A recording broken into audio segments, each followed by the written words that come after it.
हबीब अकरम साहब, माजी में सियासी इख्तलाफात का हल हमेशा मुज़ाकरात से ही निकला है या फिर मार्शल लगा है? पीटीआई, नून लीग और पीपल्स पार्टी जो है ये मुज़ाकरात पर राज़ी क्यों नहीं है? क्योंकि मैं आपसे ये जानना चाहता हूँ, मैंने जब भी नून लीग और पीपल्स पार्टी के अफराद से बात की तो उनका ये कहना है कि खान साहब बज़िद है इस्टेब्लिशमेंट से मुज़ाकरात के लिए, हमारा कसूर कोई नहीं। असल हक़ाइक़ से मुझे आगाह कीजिएगा।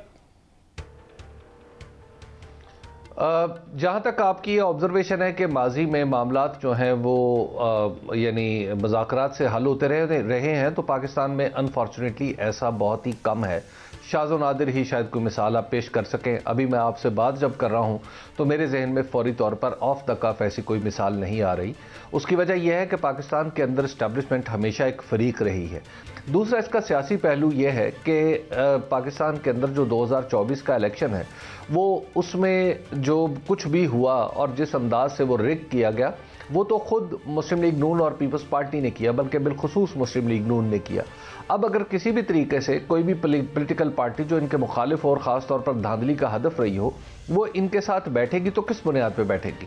इसलिए कि इनका मैंडेट तस्लीम कर लिया जाए? क्या इस बात पे सौदेबाजी हो रही होगी, जैसे कि बाज़ इस वक्त खबरें हैं कि जिस तरह इलेक्शन ट्रिब्यूनल्स पंजाब में तश्कील पाए हैं कि वो भी किसी सौदेबाजी का नतीजा है? तो क्या इस तरह की किसी सौदेबाजी में किसी भी पॉलिटिकल पार्टी को जिसने एक मॉरल ग्राउंड पे अपना नैरेटिव तरतीब दिया हो वो कैसे बैठ सकती है किसी दूसरी सियासी जमात के साथ? तो लिहाजा इस वक्त तो मुझे नज़र नहीं आता कि कोई मुज़ाकरात किसी किस्म के होंगे, और अगर होंगे तो वो महज अगर पाकिस्तान तहरीक इंसाफ फ़र्ज़ कर लेते हैं कि मुज़ाकरात की तरफ आती है और इन पॉलिटिकल पार्टीज़ के साथ आती है तो ये तो इनका मैंडेट तस्लीम करने की सी कैफियत होगी। इसलिए बज़ाहिर ऐसा लगता है कि मुज़ाकरात का इम्कान नहीं है। हाँ, इस्टेब्लिशमेंट अगर बीच में रोल प्ले करे तो शायद कोई सूरत निकल आए। दुरुस्त फरमा रहे हैं आप। इस वक्त पीटीआई जो हुकूमत पर दबाव डालने के लिए एहतजाज कर रही है और हत्ता के इमरान खान साहब की बहनें भी इस वक्त पाबंद सलासल हो चुकी हैं, आपको कोई नतीजा निकलता हजूर नजर आ रहा है इन प्रोटेस्ट के साथ? पाकिस्तान में जब भी इस तरह का हमागीर किस्म का एहतजाज शुरू हुआ हो कि जिसमें पहले जलसे हों और उसके बाद कई शहरों में बैक वक्त मुजाहरे या एहतजाज करके कोई भी पार्टी अपनी ताकत का सबूत दे चुकी हो और फिर वो आगे बढ़ती हुई किसी एक पॉइंट को अपना किसी एक जगह को अपना मीट पॉइंट करार दे दे कि वहाँ पे हम सब लोग इकट्ठे होकर एहतजाज करेंगे, तो आम तौर पर ऐसी सूरत में हुकूमत गिर जाती है। आपको याद होगा कि माजी में भी ऐसा होता रहा है। जब नवाज शरीफ साहब ने एक दफ़ा तहरीक निजात बर्पा की थी तो उसका अंजाम यही हुआ था कि पीपल्स पार्टी की गवर्नमेंट गिर गई थी 1990s में। इसी तरह जनाबे काजी हुसैन अहमद मरहूम रहमतुल्लाह अलैह ने एक बार बाकायदा धरना दिया था रावलपिंडी में और उसका अंजाम भी आपको मालूम है कि उस वक्त भी हुकूमत गिर गई थी। फिर मोहतरमा बेनज़ीर भुट्टो ने लॉन्ग मार्च शुरू किया था और वो लॉन्ग मार्च कंक्लूड होते होते हुकूमत गिर गई थी। तो जब इस तरह यानी एहतजाज के ज़रिए हुकूमतें गिराने का रिकॉर्ड तो हमारे सामने मौजूद है, और अगरचे उसमें अब आज लोग कहते हैं कि इस्टेब्लिशमेंट का भी किरदार रहा है, लेकिन इस्टेब्लिशमेंट का किरदार रहा है या नहीं रहा, लेकिन एहतजाज का होना बहरहाल यकीनी है कि एहतजाज की सूरत में हुकूमतें गिरती रही हैं। तो अगर एक दफ़ा या दो दफ़ा या तीन दफ़ा ये वाक़या हो सकता है तो आगे भी हो सकता है। बिल्कुल ठीक है। हबीब साहब, मौलाना के बारे में फरमाइएगा। 2 दफ़ा उन्होंने ये बात मैं कहूँगा कि धमकी आमेज़ अल्फाज में भी की कि अगर आप, पहले तो उन्होंने कहा कि वाशगाफ अल्फाज में कि हम नहीं आपके साथ इस आइनी तरमीम पर, फिर उन्होंने एक दफ़ा मुल्तान में, फिर दूसरी दफ़ा गालिबन इस्लामाबाद में उन्होंने ये बात की बाकायदा कि अगर हम चाहेंगे तो आप ये तरमीम ला भी नहीं सकेंगे। यानी कि प्रेशर तो ज़ाहिर है कि उनकी जमात का उनकी स्ट्रीट पावर भी है, वो तो कर सकते हैं एक्सर्ट, लेकिन अभी तक तो वो सिर्फ लिप सर्विस ही है, वो सिर्फ ज़बानी जमा खर्ची है। अमली तौर के ऊपर मौलाना साहब तो इस सब मामले में कहीं नज़र नहीं आते उसको रोकने के लिए, सिवाय इसके कि वो वोट नहीं देंगे।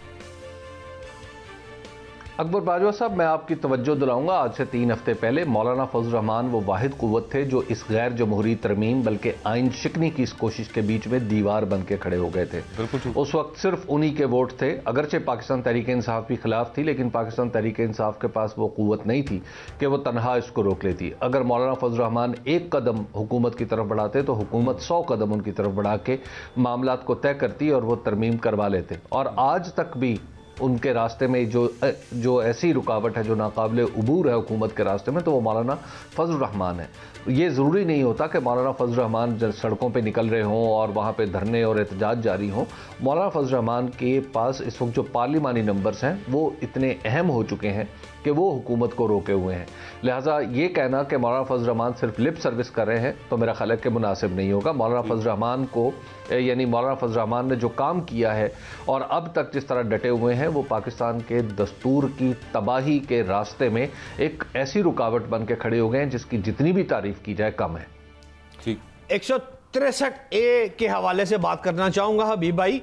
आप मौलाना फजल रहमान की ताकत के हवाले से बात कर रहे हैं, तो इस 163A आने के बाद क्या सूरत हाल है? और दूसरा जो आज़ाद 8 अरकान है उनके बारे में लेकर हुकूमत क्या को मुस्बत रवैया कर रही है? आप किसी नजर से देखते हैं? देखिए, जहाँ तक 63A का ताल्लुक है तो 63A जौहरी तौर पर हमारे दस्तूर के ख़िलाफ़ है। अब चूँकि इसका फ़ैसला भी आ चुका है तो लिहाजा इस पर खुल के बात हो सकती है। अदालत के तरफ से 63A का फ़ैसला यानी नज़रसानी के नतीजे में अदालती फ़ैसले को ख़त्म कर देना, उसका नतीजा ये निकलेगा कि पाकिस्तान के अंदर हॉर्स ट्रेडिंग को फ़रोग़ मिलेगा और हॉर्स ट्रेडिंग के बावजूद भी लोग जो है सौदेबाजी करेंगे। अगर यानी हॉर्स ट्रेडिंग के साथ भी यानी हॉर्स ट्रेडिंग का इर्तकाब करके भी अपनी जमातों के साथ सौदेबाजी करने की पोजीशन में आ जाएंगे। ये वो तरीका, ये वो सिलसिला है जो मोहतरम नवाज शरीफ साहब ने अपने दूसरे दौरे हुकूमत में बाकायदा तौर पर आइन के अंदर इंट्रोड्यूस करवाया था। तो गोया इस वक्त मुस्लिम लीग नून ने वो नज़रिया जो 1997 में पेश किया था उससे ख़ुद ही पीछे हटती हुई नज़र आ रही है। हॉर्स ट्रेडिंग उस वक्त नवाज शरीफ साहब को तंग कर रही थी, लेकिन आज नवाज शरीफ साहब के लिए मुबाह और हलाल इसलिए है कि ये किसी दूसरी जमात को इसका नुकसान होगा।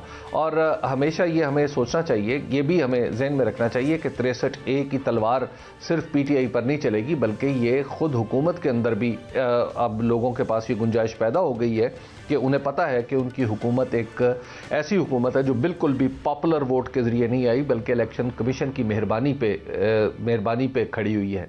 तो ऐसी सूरत में अगर कोई मुस्लिम लीग नून के लोग या पीपल्स पार्टी के लोग पाकिस्तान तहरीक इंसाफ से टिकट का सौदा करके अगर अपनी पार्टी के ख़िलाफ़ जा सकते हैं तो उन्हें निकालना बहुत मुश्किल हो जाएगा ख़ुद हुकूमत के लिए। तो लिहाजा ये तलवार दोनों तरफ चल सकती है। लेकिन इस तरह की सूरत हाल पैदा करना कि एक हड़बोंग मची हो इलेक्शन यानी पार्लियामेंट के अंदर कि जिसमें कोई बात यकीन से ना कही जा सके, इसका मतलब यह है कि पाकिस्तान का सियासी निज़ाम रिजत का शिकार हुआ है, यानी पीछे गया है बजाय इसके कि आगे बढ़ता। और पीछे ले जाने में हमारी चीफ जस्टिस जनाब जस्टिस काजी फायज़ ईसा की सरबराही में बनने वाले बेंच जिसके बेशतर जजेस उनके हम नवा और हम ख्याल भी हैं, क्योंकि सब ने मुत्तफ़िक़ा तौर पे इस तरमीम इस नज़रसानी के नतीजे में उस फैसले को मुस्तरद कर दिया है जो 2022 में 63A के हवाले से किया गया था। तो लिहाजा अब हम एक रिजती कैफियत में हैं, हम पीछे हटते चले जा रहे हैं। अब इसमें ज़ाहिर है आवाम के अंदर भी रिएक्शन पैदा होगा, क्योंकि ये एक नई आनी अदालत का क़याम या आवाम के हुकूक़ के ऊपर शबखून मारना बुनियादी तौर पर उस इमरानी मुआहदे के ख़िलाफ़ है जो 1973 में पाकिस्तान के वफाक ने पाकिस्तान के लोगों के साथ किया था। और इस्लामाबाद की हैसियत इस वक्त कुछ ऐसे लग रही है कि जैसे इस्लामाबाद किसी काबिज़ क़ुव्वत का मरकज़ है जिसने पाकिस्तान के ऊपर कब्ज़ा किया है। ऐसी कोई सूरत काबिल कबूल नहीं हो सकती। जो वफाक है वो मुआहदे के नतीजे में वजूद में आया है, ना कि वफाक के पास ये इख्तियार होना चाहिए कि वो लोगों के आम आदमी के हुकूक को सल्ब कर सके और उसके लिए अपनी हैंड पिक लोगों पर मुश्तमिल अदालतें बनाए कि ताकि जो एक नोटिफिकेशन की मार हों जिसके जजेस और वो लोगों के किसी भी हक की हिफाजत न कर सके। रिग्रेसिव तो इसमें तो कोई शक नहीं है, बिल्कुल है। नवाज शरीफ साहब एक दौर में क्रेडिट लेते रहे जब जस्टिस सज्जाद अली शाह साहब के खिलाफ सब मामला चला था, उन्हीं का वक्त था। मलिक असद केस बड़ा मशहूर था जिसमें लेजिटिमेट एक्सपेक्टेंसी को डिफाइन किया गया था, आज उसको वो डिफाई कर रहे हैं। मतलब वही जो उनके उसूल थे अब वो उनके खिलाफ जा रहे हैं नवाज शरीफ साहब। खैर, जो कोर्ट की आपने बात की सर, मैं आपसे ही पूछना चाहता हूँ, जिस तरह से ये बेंच बना उसमें पहले आ जाते हैं कि पहले तो एक ऑर्डिनेंस अदालत में चैलेंज्ड, वो चैलेंज था अदालत में, तो उसके बाद जस्टिस मंसूर अली शाह साहब ने कहा कि चूंकि ये चैलेंज है तो मैं उस कमेटी में नहीं हूं। अच्छा, वहां पे जब वो कमेटी में नहीं थे तो उसके बाद एक बेंच बन गया, उस बेंच में जस्टिस मुनीब साहब और फिर जस्टिस मंसूर ने भी कहा कि चूंकि अभी मैं तो इख्तलाफ कर रहा हूं कि जिस तरह से आपने कमेटी फॉर्म की है तो मैं उसमें नहीं आऊँगा। मुनीब साहब जो है, जस्टिस मुनीब अख्तर जो हैं, उन्होंने ना रिक्यूज़ किया ना वो बेंच पे बैठे। तो ये मामला रिवर्स भी हो सकते हैं, क्योंकि पीछे तो हर चीज़ मुतनाज़े है। जो फैसला जिस बेंच ने दिया है दोबारा से 63(1)(a) को जिस तरह से मैं कहूँगा हॉर्स ट्रेडिंग का रास्ता जो खोला है, ये रिवर्स का कुछ चांस है इसके अंदर। और फिर जजेस का रोल सर, उस पर फरमाइएगा। उनके पास भी तो काफ़ी सारी ऑप्शंस है।